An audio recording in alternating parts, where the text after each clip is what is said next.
Hey friends, welcome back to Chat with Nat, Conversations That Count, where we talk real life, real money, and real strategies to build wealth without worry. Today's episode is brought to you by Casa de Confidence Productions. Julie and Dan Collins are a powerhouse team making podcasters like myself look and sound better every single day. If you've ever been curious about podcasting, I encourage you to visit their website, casadeconfidence.website, to learn more and connect with them. Today, we are talking about entrepreneurship, partnership, pressure, connection, and what it takes to build a family and a business without losing your faith, your joy, or your marriage in the process. But before I introduce our guests and we jump into the conversation, I want to share my money tip of the week. Your personal life and your business life share the same biggest financial asset, energy. Money flows where your energy goes. If your home life is chaotic, your business will bleed. If your business is draining you, your relationships will pay the price. Protecting your time, setting boundaries, and prioritizing rest isn't a luxury, it's a financial strategy. A regulated nervous system makes better decisions. And if you want your income to go up, you have to protect the environments that support you. Today's guests know firsthand and live it at a very high level. So I want to introduce you guys to Bobby and Shelly Guehne. They are the entrepreneurs and founders of the Limitless Vitality Group. They're an agency focused on strengthening and elevating relationships for working professionals. They are the parents of 4 children, owners of 4 businesses, and advocates for balanced, intentional partnership. So Bobby and Shelly, welcome to the show. I'm so excited for this conversation today. Yes, thanks for having us. Yes, we appreciate it. It's my pleasure. So we met, gosh, what's it been, about 2 or 3 months ago now? Yeah, that sounds about right. Yeah. We happen to be very blessed to be an incredible mastermind, business, entrepreneur, all the good things group called the Moxie Tribe. So I always love when I have guests from the tribe here because we get to do a little shout out to the Moxie team. But it's an incredible environment where we really pour into one another. It's about coming together and collaborating and each of us putting our strengths on the table so we can draw from one another and grow in the areas that we might have more weaknesses. And so, like I said, we met in this group, and Bobby and Shelly, I know you guys are kind of co-leaders of this group, but you always have so much great advice for business owners, for couples. So I have a significant other in my life. We work in similar industries, but we don't work together on the things that we do. But I still think there's so much I glean from the wisdom you guys share in how to nurture our relationships since we're so heavily focused on our work. So I want to start by asking, how do you manage it all? 4 businesses, 4 kids, and a marriage. What does that look like? I know for me, that is a big question we get quite often because I think the initial response from people is that they want to know how to manage it all. And just saying managing it all, we're kind of compartmentalizing it like a business, right? Mm-hmm. How do we take these things and where do we put them so that they best work in the places that I'm going to put them? The truth is, there really is no management metric. You have to be able to integrate them. So by managing them, you're compartmentalizing them, which means you're separating them. Mm-hmm. How do I block out time for this? How do I block out time for that? And while we do talk to people about how you have to be intentional about making that time, blocking it out or putting it in its own category isn't necessary. What you have to be able to do is figure out how to integrate the two to where they coexist side by side. So what that means is, for instance, we do date nights. And we're intentional about date nights, not just because we're like, if we do the thing, then we can get what we want. Like, we have to spend time together so we stay connected. No, we enjoy spending time together. And because we enjoy spending time together, we want to make sure our connection stays strong. Date nights don't always mean we're not talking about business. Sometimes we're talking about business. Now, we both enjoy talking about business, and we limit the degree of business we might talk about. And then we talk about personal stuff as well. But people think, no, we're on a date, we're not going to talk about business. We spend all day together. I understand, but it's a part of our life. We've integrated those two things together. And so I can't completely detach those things. We do the same thing with our kids. We're present when we're with our kids. That doesn't mean they don't hear us talking about business. They don't hear another conversation we're on. It doesn't mean they don't ask questions. And when they ask questions, I don't say, oh, it's big kid stuff. We're not going to talk to you about that. I answer their questions to the best of my knowledge, to the way that I know that they're going to be able to understand it. Yeah. And it makes them start turning their gears too, and sometimes they ask some pretty intriguing questions. Yeah. Very simple things. And I mean, I think it's one of those things too, where if Bobby is out or he's somewhere like in the city or driving or working on it in another company or whatever, we go and meet him, or we come and see him to go out to dinner with him or go to a lunch with him or something like that. So we all are able to be together as much as possible. So managing it, for lack of better phrasing, would really just be, it's a better way to integrate the two together so that you can have them coexist instead of trying to compartmentalize them. And everybody wants to turn a switch on and off. And as entrepreneurs, we understand that you can't turn the switch on and off. We're on all the time. I mean, we talk about, the 4 a.m. staring at the ceiling because you got an idea kind of thing. That happens all the time. And do you think that when I'm sitting here across from her at the table and we're having dinner, that I can just shut off everything that happened that week or everything that's coming up or what I'm dealing with that day, just so I can talk about how our kids, our personal life, like, not entirely, yes, to some degree, but not entirely. I can't shut that off. It's part of our life. It's what we both signed up for. Yeah. And that's why we also talk to people that are in business together, like literally in business together, like we are, or sometimes it's just one of the spouses are in business together, or one of the significant others, and the other one is just the partner. And so they want to know, how do I support them when I'm not in their business with them? And there's a lot of ways that they can support them, more than they really realize. And they can add a lot of really good insight and support on sometimes an emotional level. Sometimes they can support them on a business level. Sometimes they, like I said, our kids give us ideas sometimes, or give us, sometimes they give us direction, not intentionally. They'll say something and I'll look at her, I'll be like, did you get what they just said? And she's like, it was so simple. And I'm like, never even thought about it. Things so simply that sometimes that's the best answer. We complicate things a lot. Yeah. Okay. So I have never heard it said like that. You literally, it's like I just changed out the old school dim light bulb in my brain and put in an LED, which almost blinds me when I flip the switch. That's what it feels like. I'm like, holy crap, they've got it figured out. Because whether you're in a traditional job or an entrepreneur like we are, I feel like I've always heard now I have come to the conclusion balance doesn't exist. It's harmony, right? It's putting the attention in the area of your life that needs it most right now. And it doesn't mean ignoring the others, but they're thriving a little bit better, right? And so you're always trying to harmonize, because true balance does not exist. Life is too unknown and unpredictable for us to ever truly have balance. But the compartmentalizing, that's what we're taught to do. You go to work and you work, and then you come home, and on the drive home, you're supposed to leave work behind and walk through the door being the epic mom, wife, whatever it is, to the world, dog parent, and work is closed off for the day. Mm-hmm. And then you just show up here. And then in the morning, you're supposed to get up and you get ready and you switch yourself into work mode and you walk out the door. But what you guys are talking about, and let me say real quick, as an entrepreneur too, you hit on it exactly. It's time blocking for this and that and the other. But as I'm hearing you say that, I think, holy crap, I've been time blocking to the exclusion of all else. Like, this 2 hours is for this and this only. Well, guess what? My elderly parents live with me. I'm a caretaker for them.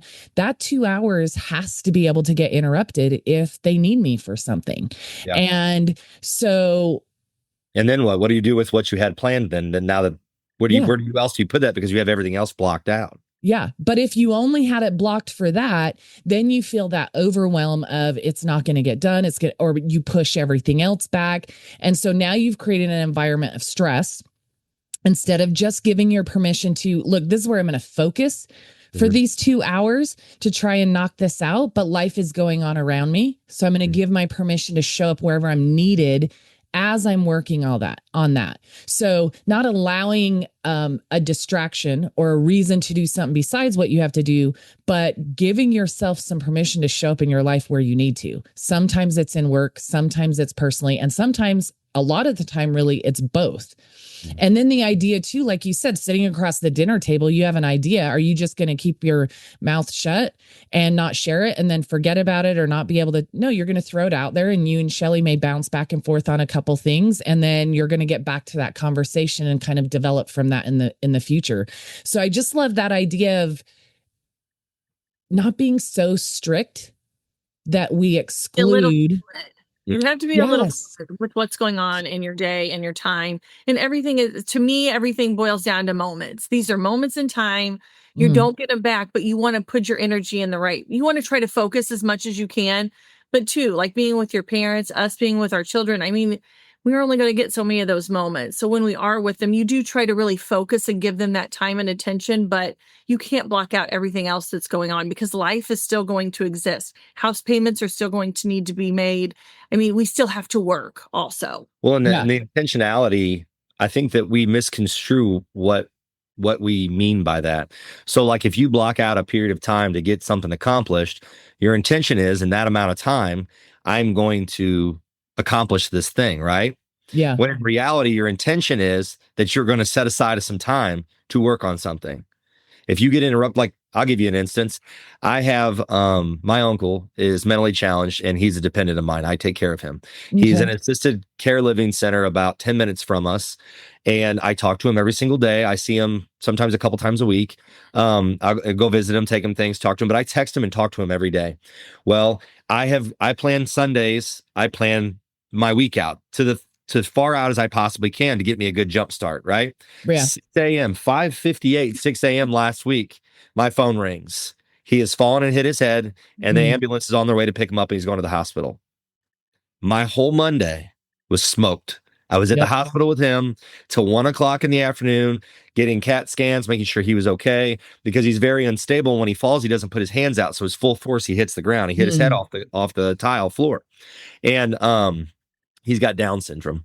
And so that rolled into Tuesday, rolled into Wednesday, and it burnt my whole week because my intention was the plans I had set out through Wednesday started first thing Monday, and they worked, but I was already a whole day behind. So what we can do then is you gather up what you wanted to do and you keep your intentions the same. I still have this objective. My time frame has moved, but if you're people of faith, you understand everything happens for some sort of purpose. And people say it happens for a reason, sure, but it happens for a purpose. It's not up for us to question it. We just have to move with it, right? Yeah. And so I took care of him. He was first and foremost the most important thing, because they're like, you can send him to the hospital and just come pick him up when we call you. I'm like, absolutely not. Yeah, I will be there and I will be with him until it's done, and then I will take him back to his place. And he didn't need stitches. He didn't need anything. He had just a little contusion on his head, but they needed to check to make sure he didn't have a skull fracture or something like that. Yeah. And anyway, what I'm saying is, I think we put our focus on the perfection. And if I give myself this time, what do they call it? Parkinson's law. You give yourself a certain amount of time and you will take that amount of time to accomplish anything. Yeah. So if you want to accomplish more short the time frame, some things, when life is lifing, we don't always have that option. When you have living grandparents that you're like, I'm here doing this, and then they need you, that's life. Yeah. We have 4 kids. We decided to have a family. That meant that as we were growing our family, because we had 1 child when we started business, when we decided we wanted to grow a family, we understood that our time horizon for success, whatever that may look like, was going to be stretched out. Because the one thing that I told her was, unlike the way I was raised, I was going to make sure that I was present for my children and that I was a good father and a good husband to her along the way, which meant I was not going to sacrifice one for the other. Which meant I had to understand how to integrate the 2 of them. Because if I wanted both these things, it meant that the time frame was going to expand, but that I could do both of them. I could have all of it. I could have a beautiful relationship with her. I could have my health. I could have a great relationship with my kids. I can have all that. I just can't put this restraint of time on me that, oh my God, I'm 40 years old and I started when I was 27 and I'm not where I want to be. Well, I might be where I want to be by the time I'm 65. That's okay. You just keep moving in that direction and you can have it all. You just got to expand that horizon a little bit. Yeah. I think that's such a good point, though, is because we come up with these ideas. This is what I'm going to do today. This is what I'm going to create with my life. This is what my business is going to look like. And we stand on that and we leave no room for what matters most. unfortunately. And I think that over the last couple generations, it's been more and more of a move to that. You know, I'm 53. My generation is the first one where women were stepping into the workforce. Two income households were becoming the norm, right? Now, I knew when I was expecting with my son, I'd gone back to school. I hated school. I was mad at my parents because when I graduated high school, they're like, you either have to pay rent or you have to go to college. And so I went to college, but I didn't want to be there. I wanted a gap year. They're like, no. And so my first 2 years of college were not my best achievement of my life. And so then I took a few year break. And I went back in my mid-20s. And so I'm expecting my son finishing my last course for my bachelor's degree. And I had a blip in time that I thought, oh, do I want to be a stay-at-home mom? And then I experienced postpartum and was getting back to myself again. And for me, realized I was wired to be in the workforce. I knew that I would show up better if I had that thing that continually challenged me. But I have the utmost respect. And I grew up in Salt Lake City, Utah. Stay-at-home moms are very much the norm there. I have so much respect for my friends and family members who have done that because I think it's 10 times harder than anything I'd ever did in corporate America. They're juggling it all. I had one job with certain parameters and certain deadlines, right? But it's different for everyone. But whatever that looks like, you go out in the world to have a job or to build a business, and it's supposed to be this or that. But what you just said is you can have both. Be realistic with what that looks like, expand the timeline, and then you don't catch yourself in a position where you're like, your kids are teenagers or you're now an empty nester and you're like, man, I missed out on so much, right? The guilt or give yourself permission to do both and then figure out what doing both looks like. And then you set your time frames around that. So I love the way you put that because I think the world tells us you have one or the other. And when you're at work, you are this. And when you're at home, you are this. But you can be both. That's what we're constantly combating is the world telling everybody that this is how it has to be because traditionally this is how it's been. But what we realize is if you look at generations before us, or you look at generations even two before us, they're like, oh, Mama and Papa, they were together for 58 years, 68 years, 78 years. I'm like, I understand that. But how good of a relationship did they have? Or were they just from a generation that you got married and you stayed together? Yeah. Just because you were together that long doesn't mean that it was a great relationship. Ask their kids, then ask their grandkids. Like, some of them, yes, some of them were, but a lot of them, no. They just were there. They were there because that's what society told them. You get married, you make this obligation, you stick to it. Yeah. We're saying not only can you have this, you can make it better every single day. You can have a family. And then if the people that we deal with are entrepreneurs, you can also have a business and your business can thrive if your relationships in your life are thriving. Your relationships with your spouse, your relationships with yourself, your relationships with money, your relationships with all aspects of your life. They're all relationships. They're all connections. They're all the way that you view them. They're your perspective. They're what you were taught. They're your echoes of influence in your life, what society told you, what your family told you. Our families don't understand what we did. We were the first ones in our family to take the path that we took.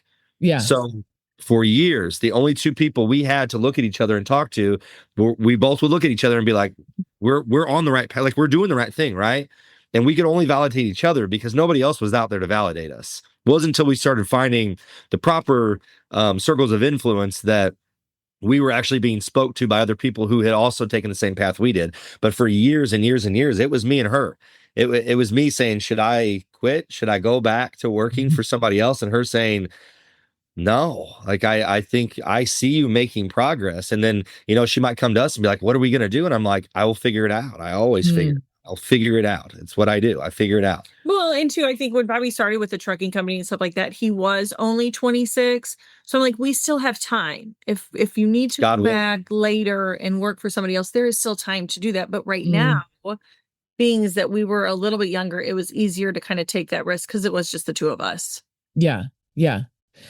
And I love that I love that point, Shelly, because so many people think when the kids are grown and gone, then I'll chase that passion project or I'll create that dream I've had for 20 years. And it's not that people don't do that very successfully, right? I mean, for me, I think there was always an entrepreneur side to me. I tried a couple things in my early 20s. I went through my first divorce at 25 years old. And that was kind of as my first marriage was ending, I realized I gotta get to work on what I want and who I want to be and the contribution I need to make in the world. And so I started back to school as I was leading up to my divorce. And then, crazy enough, got remarried within a year. I don't recommend. 1 out of 10.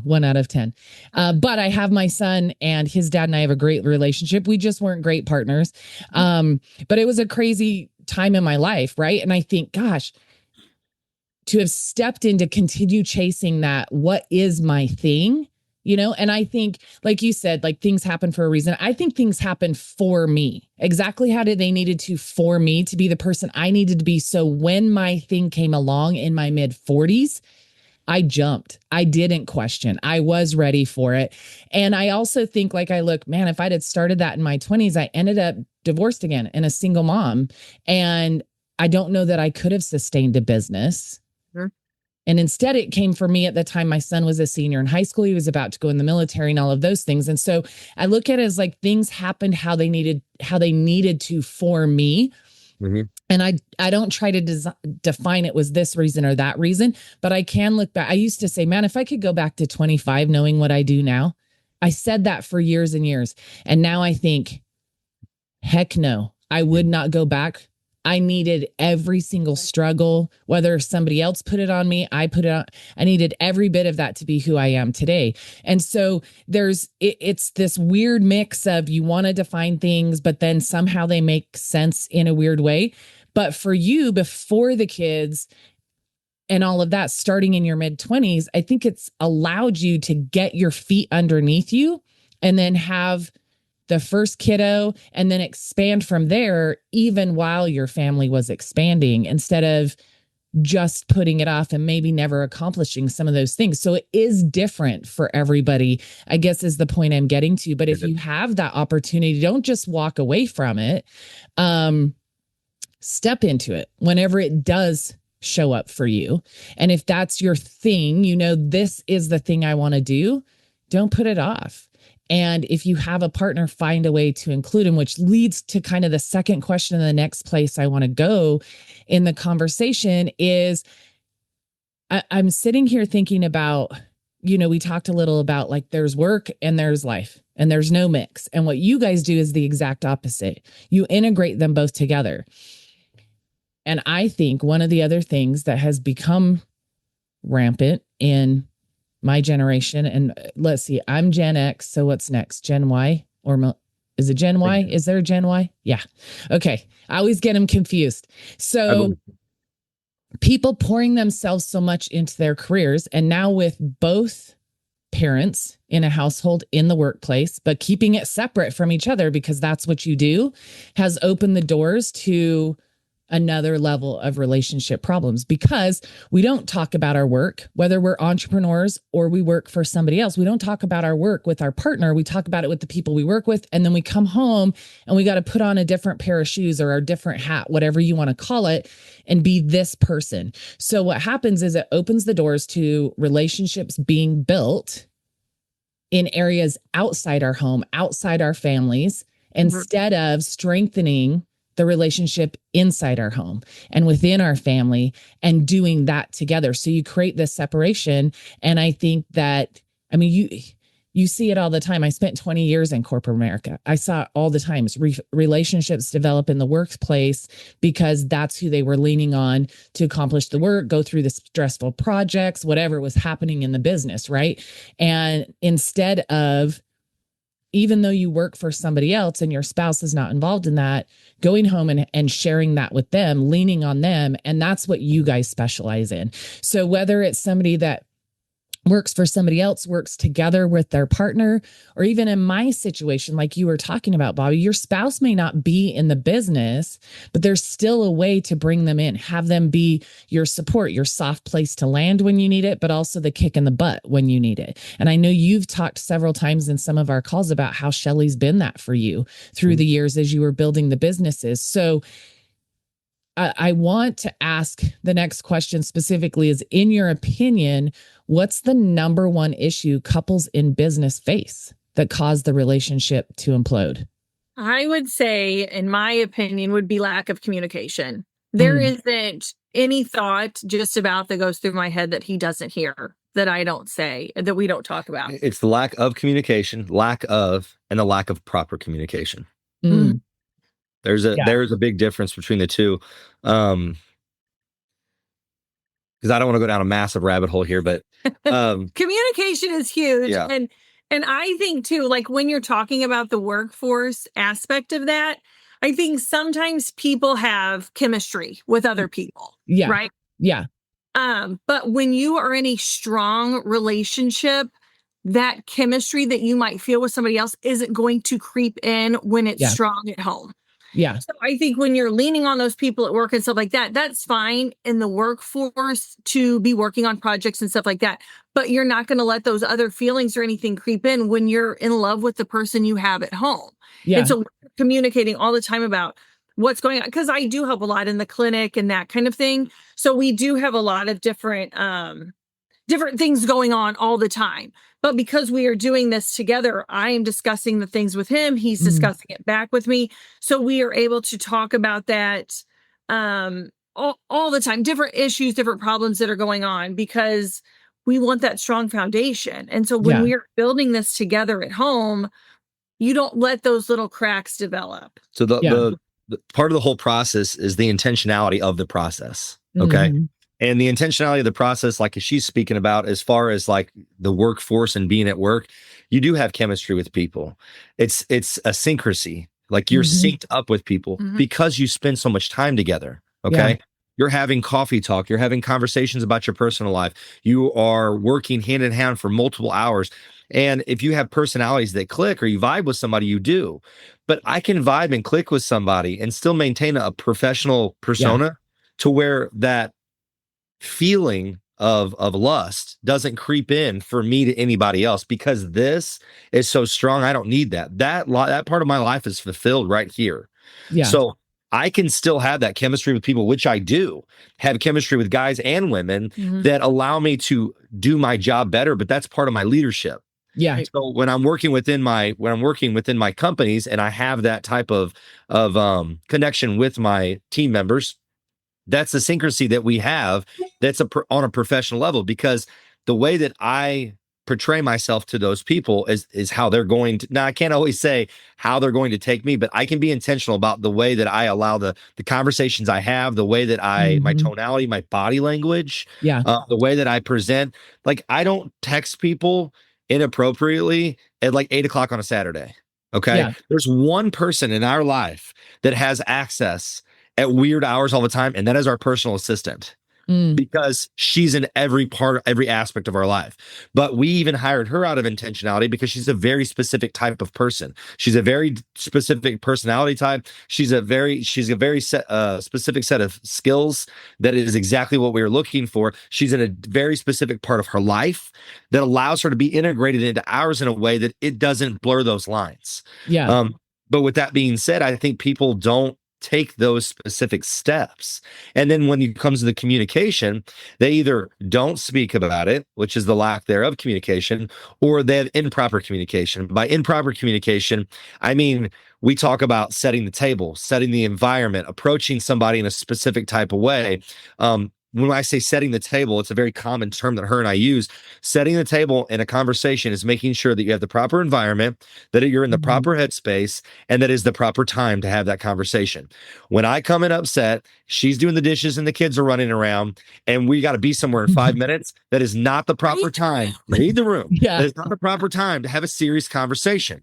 Now, what I will do is say, hey, babe, I'm like my head is bad place right now. Okay. Later on tonight, I need us to sit down and I need to have a conversation with you. And she might be like, what's it about? I'd be like, it's about some business stuff. It's kind of pressing, not important right now. We talk about it later. We don't have time right now. Boom. That was it. That was all I needed. Sometimes you just need that time to vent also, where you just Yeah. kind of get it out. I just need to talk to somebody. I don't need you to fix it. I don't need necessarily even an opinion on it, but I just need to kind of get it off my chest so then I can kind of move on. That happens Yeah. also. And look, we're not counselors. I'm not a marriage counselor. I'm not a psychologist. I'm not a psychiatrist. None of those things. But we do understand the psychology, and we do understand I guess the actual science behind why what we do works, because I had to. I'm one of those kind of people. Even in my trucking company, I had a CDL first, didn't know how to work on trucks, but I wanted to know how they worked. So I had to become a makeshift mechanic and then a good mechanic, because I have to understand how to fix these trucks, how they work. It saves me time, saves me money. And now I understand when something's going wrong, exactly what it might be, because I know how it works. Well, I had to do that with our relationships too. And so does she. And so we had to figure out why we work the way that we work. So on the psychology side of things, one of the people that we had researched into and looked into was a gentleman named John Gottman. And he owns the Gottman Institute. Him and his wife are clinical psychologists. And they talk about this thing called the 4 horsemen. Well, one of those horsemen is contempt. And contempt is one of the worst things that you can possibly have in a relationship. Like she was talking about earlier, when you start to have those relationships outside of your home relationship, because you're with people a lot and stuff like that, and I don't feel like coming home and talking to you. Not only that, but when you start to talk to me, like it just irritates the shit out of me. And like, I can't stand, you're starting to create contempt, or you have contempt in your heart for somebody. That is hatred. Yeah. That gap will just get wider and wider and wider and wider. And if you don't stop it early enough, and one of two things can happen. Ideally, I would love to help everybody's relationship work in a way that their business and the relationship does work. But at the end of the day, if the proper questions are asked and the proper situations are addressed, the proper answer might just be that you are not the right people for each other. And that is okay. There's nothing wrong with that. Yeah. There really isn't. But we have to be honest about that. Yeah. And look, I mean, it doesn't always, I am living proof it doesn't always work out, right? So I love a couple of things that you guys talked about. One, communication in any relationship, friendship, a parent-child, significant other, spouse, whatever it is, employees. It's so important. People need to understand what your expectations are, but they also need to share theirs. These are my expectations of myself. These are my expectations of you as a company I've chosen to work for, and you own it, right? So as the owner of a company I choose to put myself within, this is what I'm looking for. Do I have the guidance? Do I have the information? Do I have the tools to accomplish everything I need to? And that goes vice versa. And I think that sometimes, we get stuck feeling like, especially, if there's a stay-at-home spouse in the situation, they don't understand what I do. And sometimes, like, I've got friends who are like, I don't want to hear about his work. I don't get it. Like, I have a friend who's married to an engineer. She's like, I don't get it. Like, it's so far over my head. I'm trying, to show up, and they've done some work and they're in a really great place. But it was one of the things that they were struggling with during time is she's like, I am so far from understanding that I feel like I'm failing him in how I'm showing up when I try to listen and I can't engage. And for him, he's like, well, she doesn't get what I'm telling her. So and she gets frustrated when I'm trying to get her to understand what it is that I'm frustrated about from work, right? So they had to find ways he had to understand, here's how I could present what I do to her in comparison to something she can relate to. For me, this is like when you're at home and the kid's this, or whatever the thing might be. And they found their way through that, but it's not just communication, proper communication. It's the desire to have it. Yes. Right. Yeah. Being connected enough with your partner, they're going to fight to find that communication that you need. I find in my relationship, like I said, Chris and I we do similar work.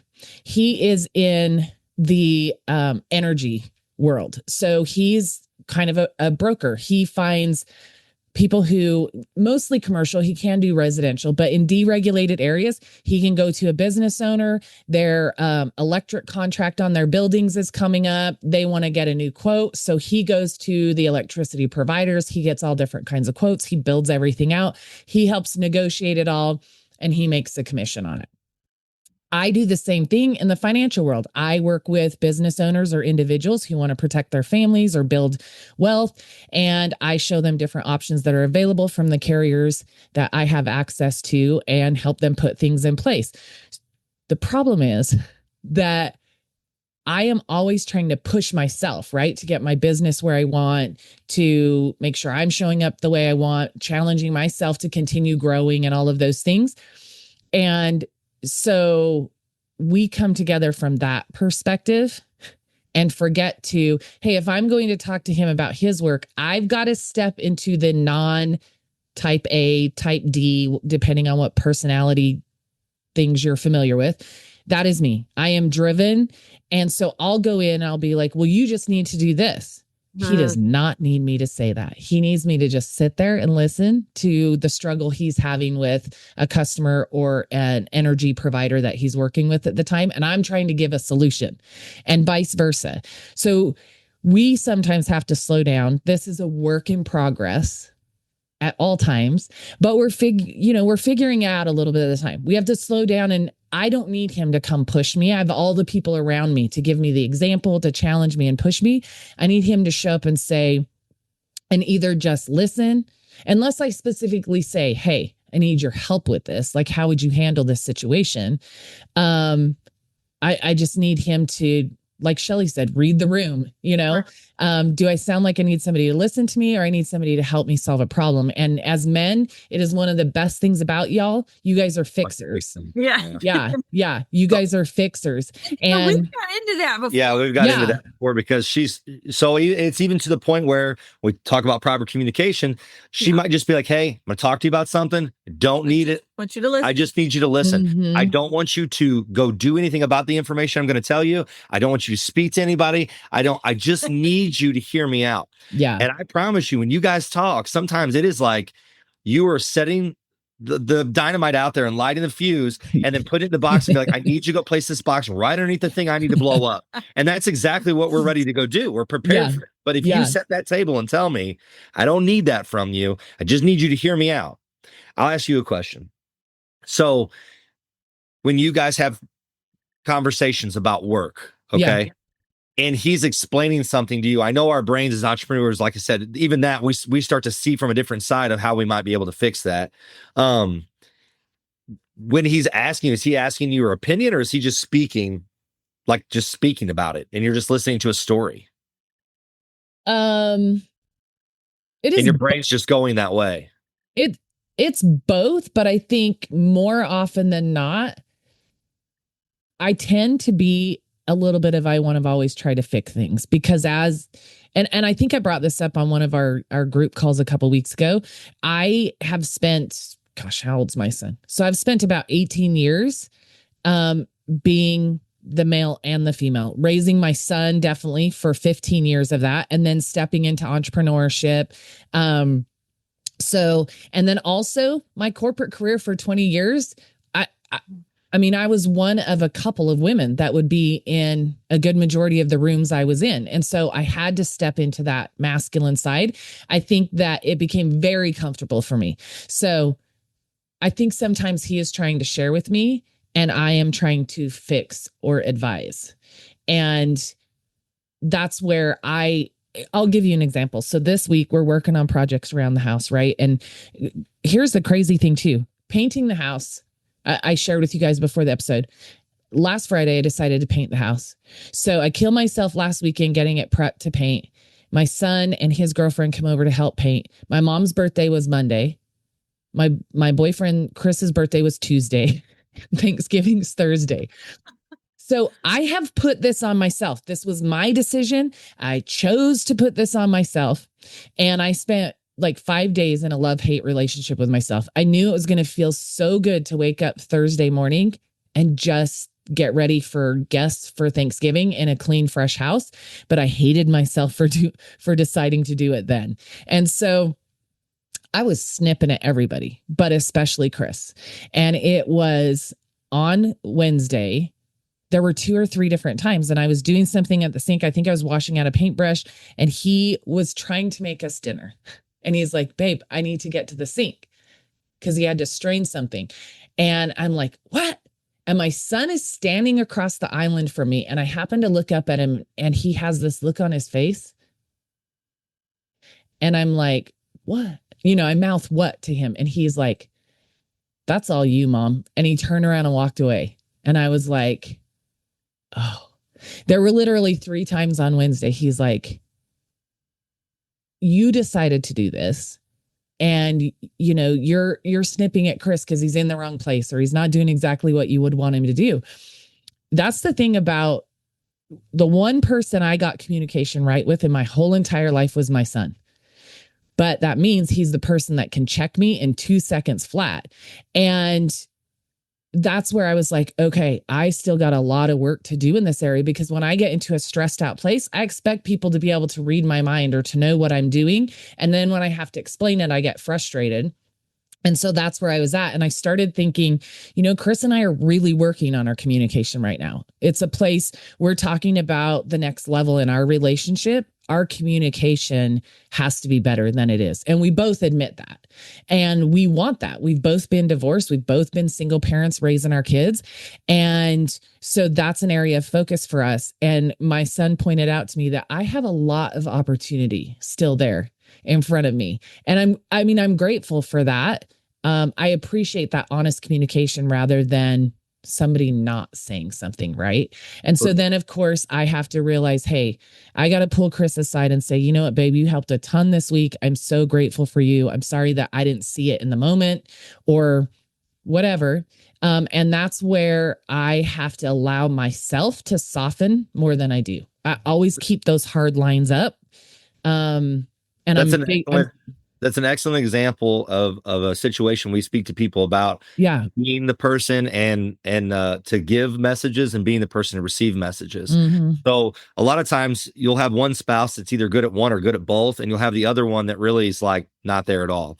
So like take for instance, in that situation, if that were her and I, which happens, we are not immune to using our own psychology on each other. Yeah. We use it daily.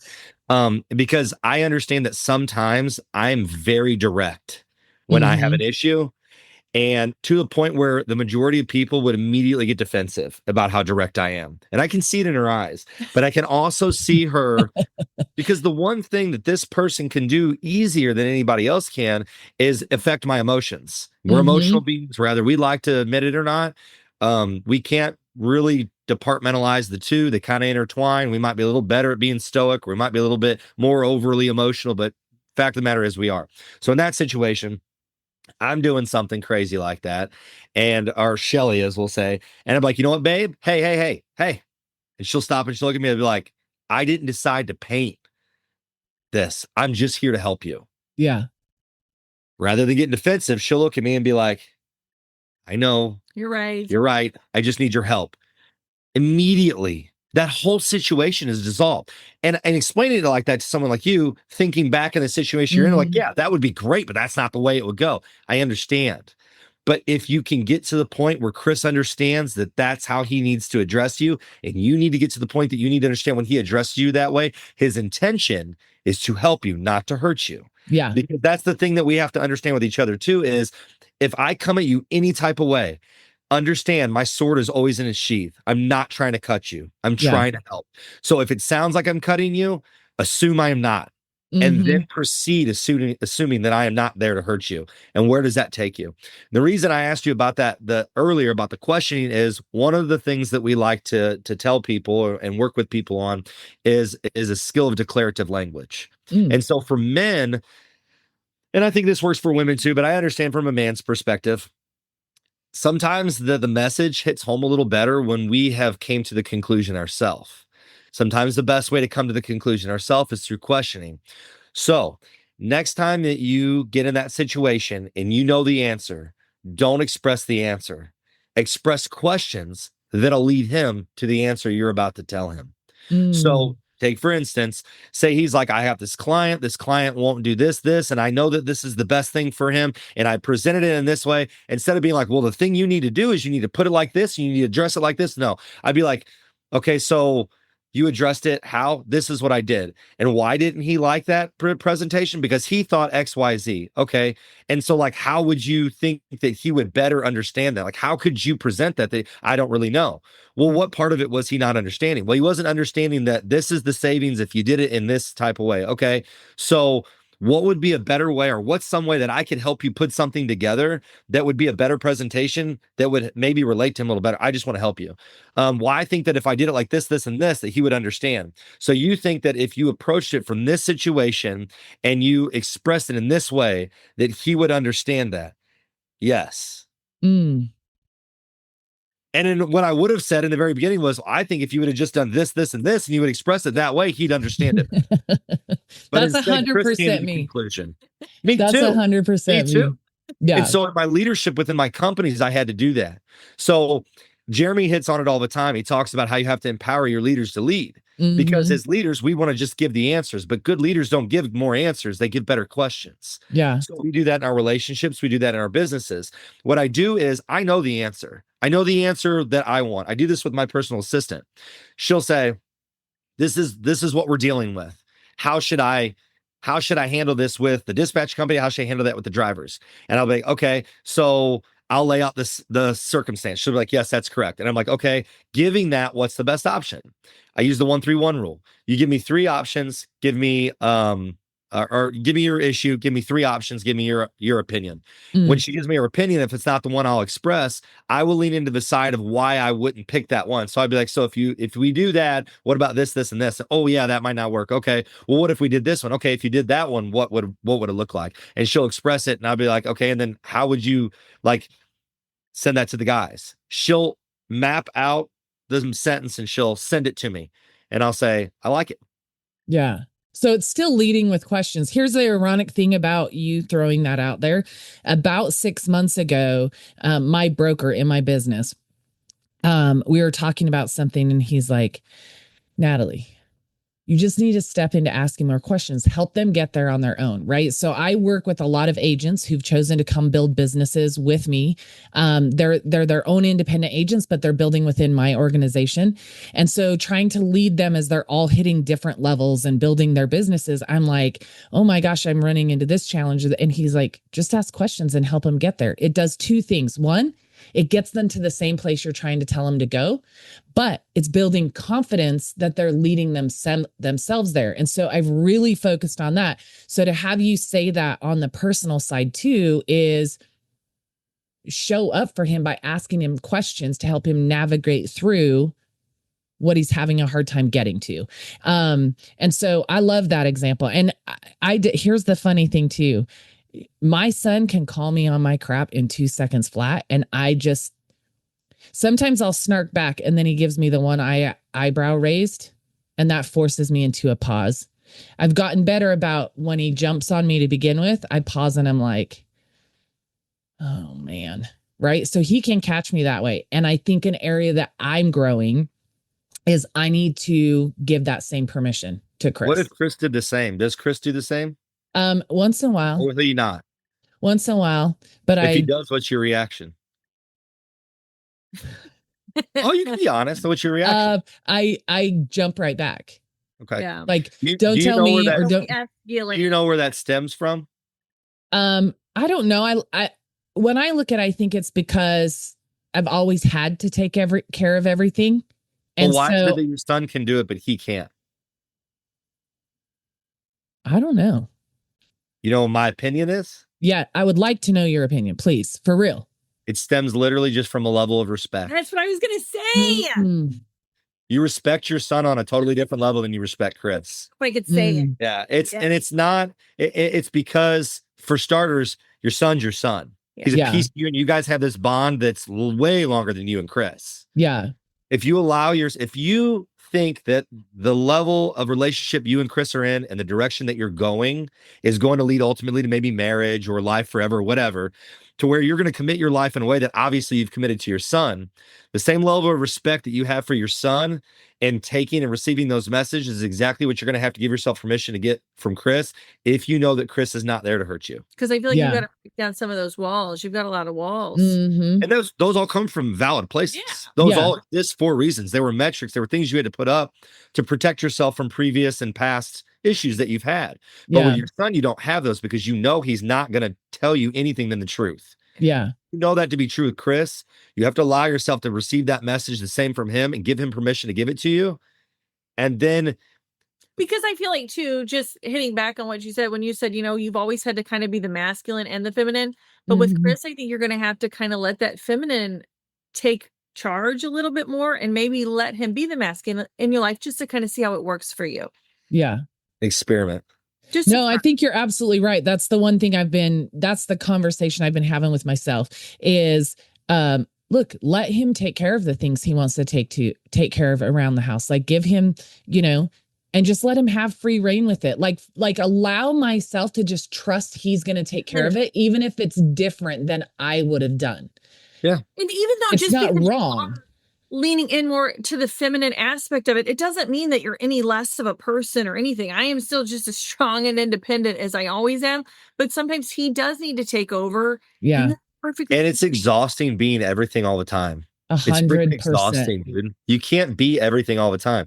And there may have been a point in your life when you had to be, but maybe you don't have to be anymore. Sometimes he can be more feminine. I can be more masculine. 1,000%. Absolutely. Yeah. I mean, we have to do podcasts sometimes and I'll get emotional. I'll talk about things, get emotional. I am an emotional person. I just am. I was always that way. But you know what? I'm an oak. She is.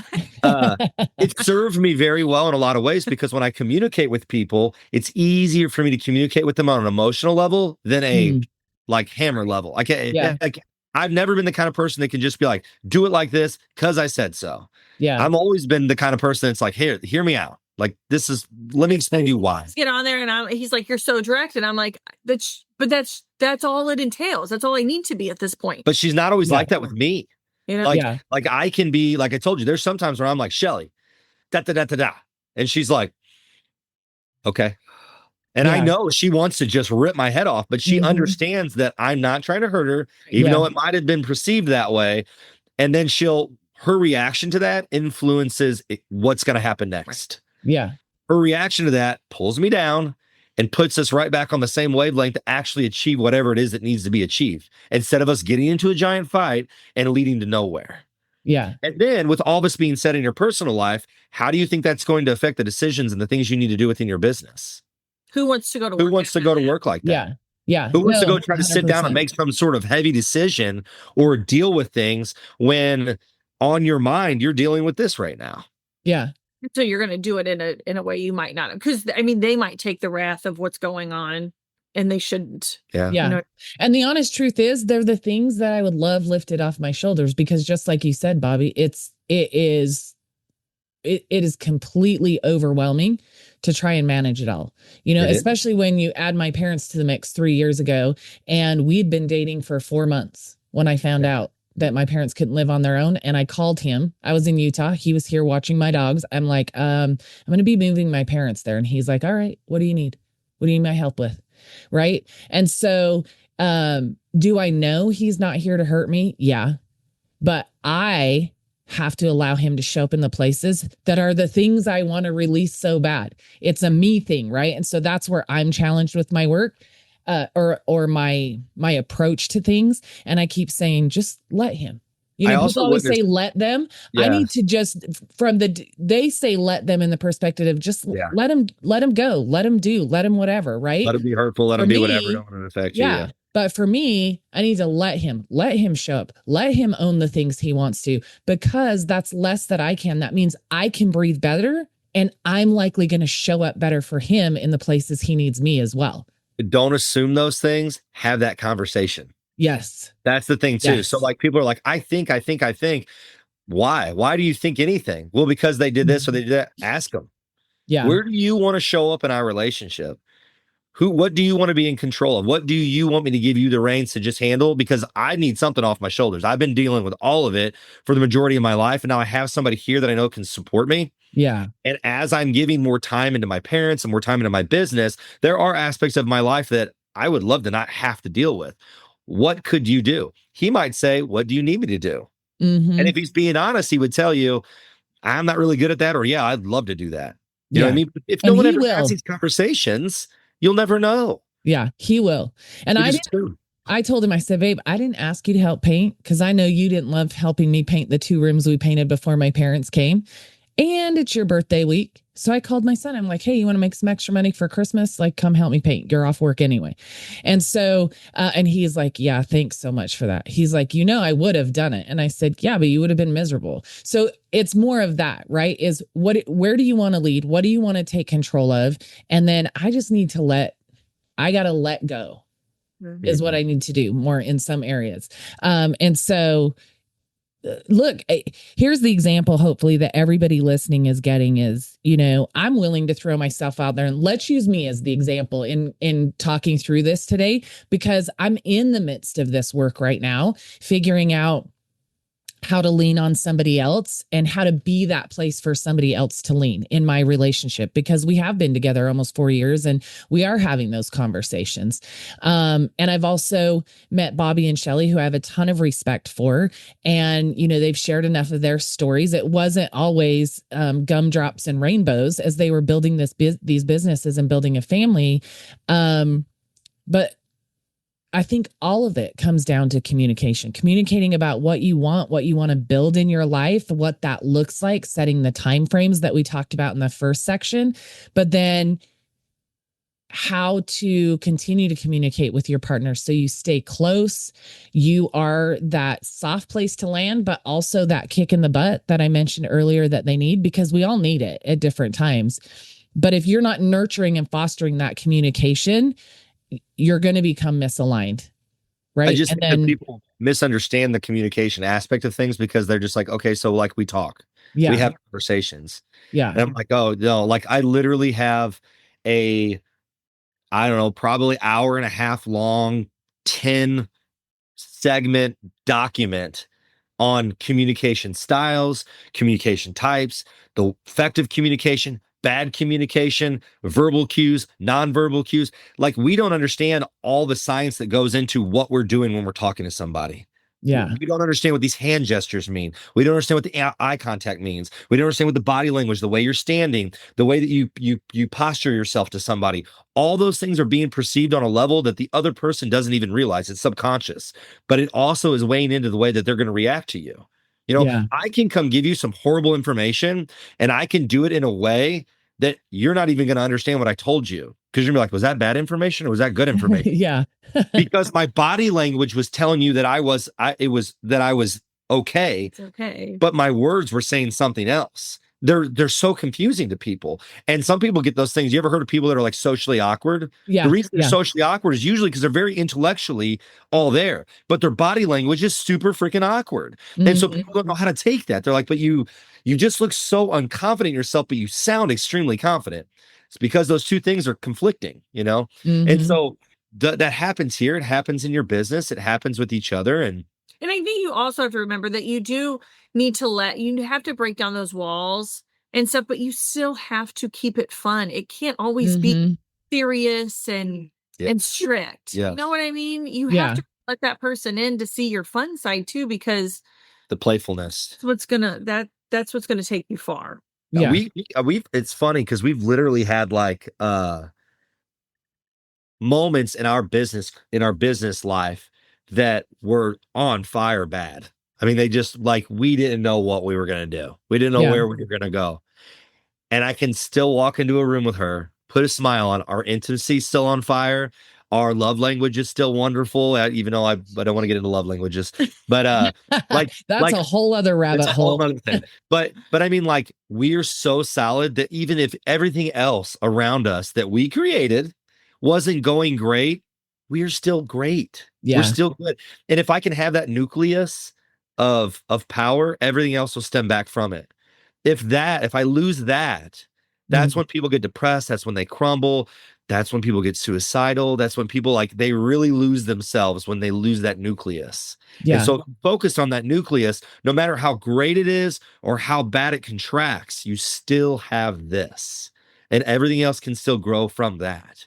But you Yeah. have to focus on this. That's why we're like, it's very important that you invest in this. And people are like, oh, but I gotta work on the skill set. I gotta invest in this new thing. I'm like, but all of this is crumbling. You are building a huge empire on a foundation of sand.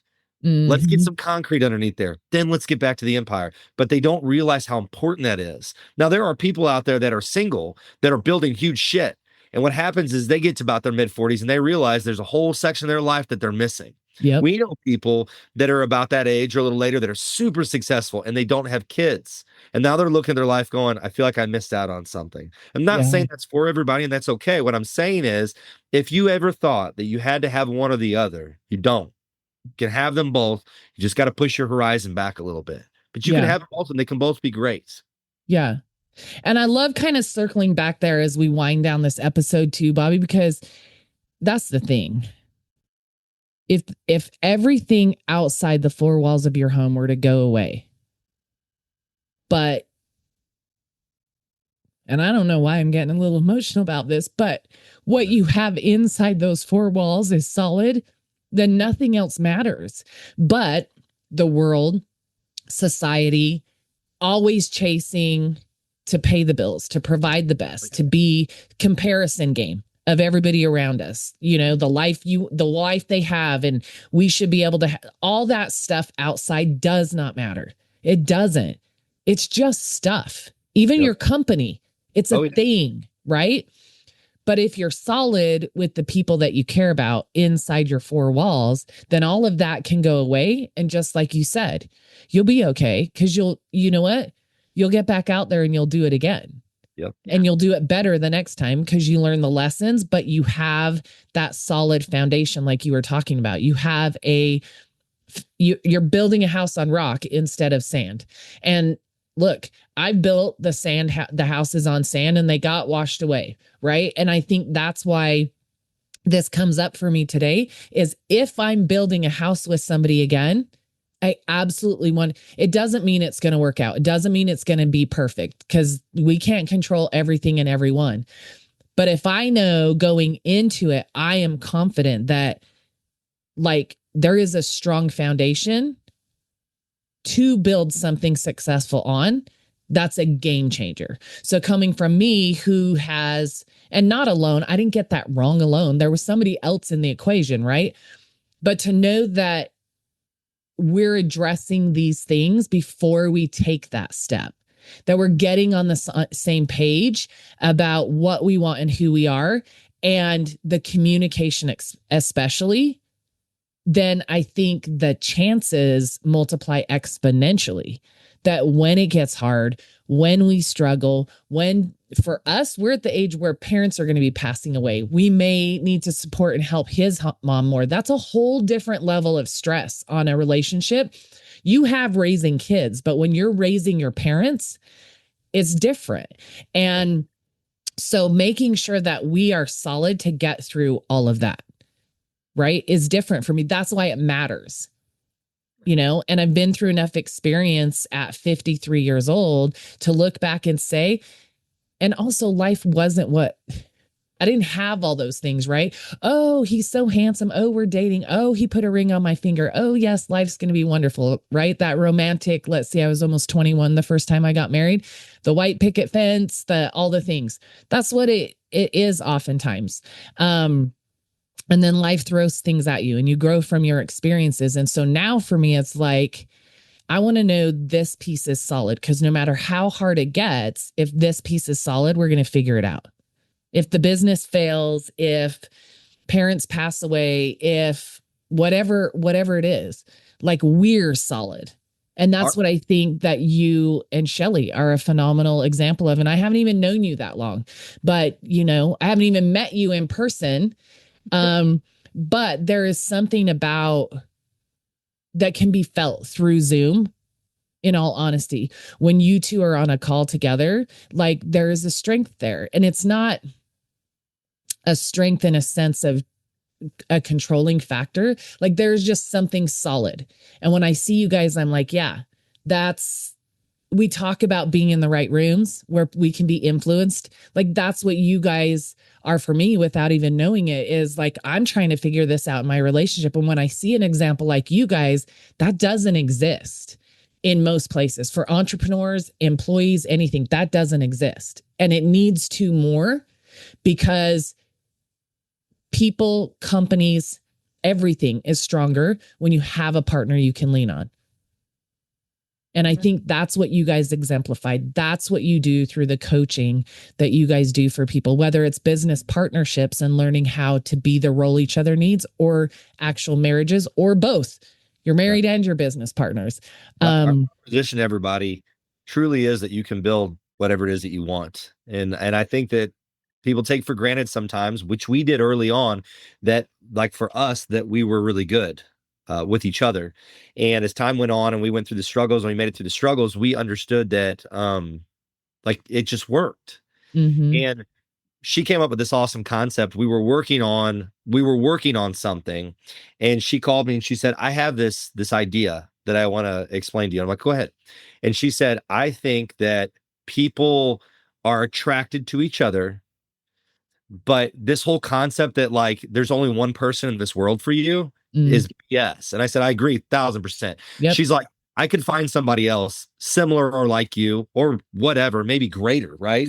In another world, and have this life with them as well. But you want to know the difference between that one and this one and any other one is the intention that we put into it and building it. So she's like, I think that soulmates aren't found, they're built. They're created. And I said, you know what? You're 1,000% correct. Because when you're that in sync with somebody, we can I can almost read his mind. Oh, no, we finish sentence, all kinds of weird happen and stuff. And we've created that because the bond that we have is so strong over these 20 some years that we've been together. We just know each other really, really well, but still keep that love and stuff alive. So if they quit focusing on, I don't know if this is my person, or I don't know if I found my soulmate, and they started focusing on putting into practices the things to create it, they could have it. You can build it. You can build it. Yeah. You can build it all. The right person. Yes. I still don't want you to settle. Correct. I still don't want you to be with somebody that's really not meant. You've got to have your foundational principles. Those foundational principles have to explain, which they're called our 7 pillars. Those 7 pillars have to be there. But I really feel like Bobby and I went to the Fox to see The Notebook a couple weeks ago. Yeah. And I really feel like you can have that connection with your partner if it's just built the correct way. But and they did stay strong. for her, because I had no reason to go to the Fox to watch them. But I know she really wanted to go, and we dressed up, went, had dinner, and went and watched The Notebook. I love it. Okay, but that's what it comes down to, right? Is choices. You have to be with somebody that unequivocally you trust is choosing you over and over every single day. The difficult you, all the things. I will tell you, when Bobby and I started out, he was 17. We were kids. We were very young. And we worked at Walmart, you know what I mean? And I'm walking and making my circles and stuff like I had to do. He looked at me a certain way. Like I was the most magnetic, beautiful woman he's ever seen in his life.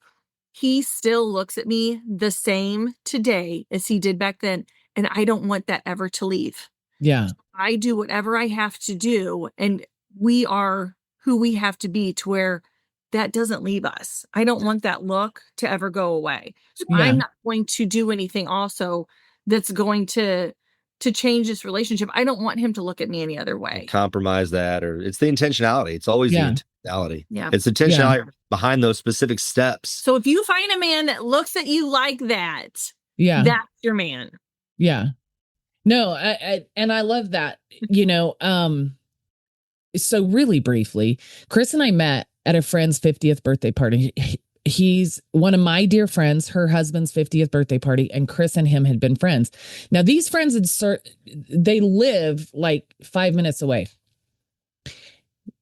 but we never met. in the years that we were both friends with them. They had multiple parties. We were never at any of the same ones for various reasons. And so we were at this 50th birthday party, and one of my other girlfriends there was like, "Hey, are you dating whatever?" I said, "Oh my gosh, no. I don't even know if I ever want to date again. Listen, if God's got somebody for me, he's going to have to throw him down in front of me, and I'm going to step over him, and he's going to have to throw him down in front of me again, and I'm going to try and step over him again." 5 minutes later, I walked into the kitchen. I went to throw something away, and there was probably 30, 40 people in the house. We'd been there for hours, and I had noticed him looking at me from across the room, and vice versa. We talked about later. I went to throw something away, and I was just getting ready to leave to go home. And he introduced himself to me at the garbage can in the kitchen. And then I walked over and I was chatting with a few people to say goodbye. He came and stood next to me. This man introduced himself to me 7 times in 10 minutes before I left. And the next day sent me a friend request on Facebook, and we started chatting. And so, look, at the end of the day, I'm going to say this because this is what I'm taking away for this conversation. You have to choose your partner every day, and you have to know you're with somebody that you can trust is choosing you every single day. You have to be willing to fight for what you want in business and in life and in your partner, right? And so for me, there's a lot of growth I have.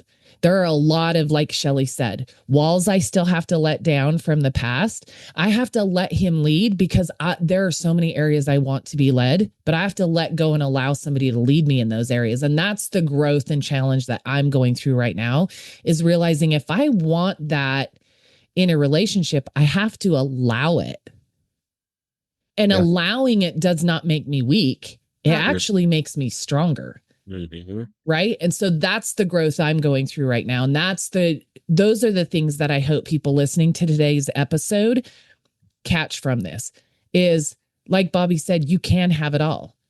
Mm-hmm. Right. The landscape of it might look a little bit different, but you can have the family, you can have the business or an amazing career, whatever that is for you. But you've got to build it on something solid. You've got to allow your partner to be able to show up for you and vice versa. And communication, whether your communication is in the workplace with a friend or with the one that you love most, like communication is everything. And then if the world falls apart, you're still standing there with somebody that's holding you up and saying, all right, let's go for round 2. You ready? What does this one look like? Right. Yeah. So is no shame in ever asking for help. Oh my God. If you are in a spot where you think you need help with your relationship. We work in such strict confidentiality. My client list is so like people, they'll ask you that. And that's crazy to me. They'll be like, so how many clients do you have? And I'm like, I don't, like, what are you talking about? Like, would you want me to talk to other people about you being one of my clients? No, I don't. We're in a business that is like government level security. I don't talk to people. This is a very intricate part of people's lives. They don't like to tell people that they're working on. Yeah. And so it's kind of fun for us because every one of them are such a different set of challenges because everybody came from a different background. They have a different setup at home. They have a different history from where they came from. Some people are dealing with past issues, and they're dealing with psychiatrists and psychologists and stuff about working through those, because with us, we don't work so much with what happened to you. We work from where we're at today moving forward because we want to work on your future. I can't work on your past. I'm not certified to do that. I'm not going to. Now, I have to understand a little bit of it to know what I'm working with today, but I can't help you get through that. I can help you ask some questions that might get you to figure out what you might need to work on. But what I can be is I can be a couple things. One, I can be a beacon of light to show you that there's hope. That's why her and I live the life we live, to show people it can exist. It does exist, that this is out there. And I can also be, I like, grab your shovel and your backhoe and start digging into our past. I have been intentional from day one all the way through. I don't have skeletons in my closet. I don't have all these issues that you're going to start to dig up and be like, oh, they're frauds. I welcome you to do so. And then I welcome you to take a look in the mirror and figure out if you want to go down that path, who do you want to follow to lead you there? Yeah. People who have done it, who have got the receipts to show you and can show you the future? Or do you want to go down some road with somebody who's throwing glitter in the air and promising you stuff? I'll promise you nothing. The only thing I can promise you is I can give you the information that I know works. The action's up to you. Yeah. You've got to take the action, but we can guide you through it. And we do that. And we love working with people on all these different landscapes and people from high level executives and CEOs. I've even worked with some people that are like semi-famous. It's just, I love being able to know that like this does exist for everybody out there. And so you're not alone when you think that you're in your own little world with these own little problems. People on all levels deal with these problems. We deal with these problems. Yeah. So it's just being with the right people that can help you guide you through it, you know? And Yeah. it's exciting for us. We love it. We love it. Yeah. No, 100% you're right. And I would say I don't have any skeletons in my closet. They were there, but that's why I threw myself in as kind of the case study for our conversation today, is because one, it's real, and I think it's relatable to so many people out there.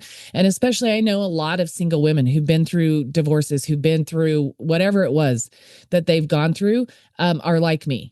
And I very clearly can see those walls around me, and know that that's my challenge to continue to overcome and lean into something different.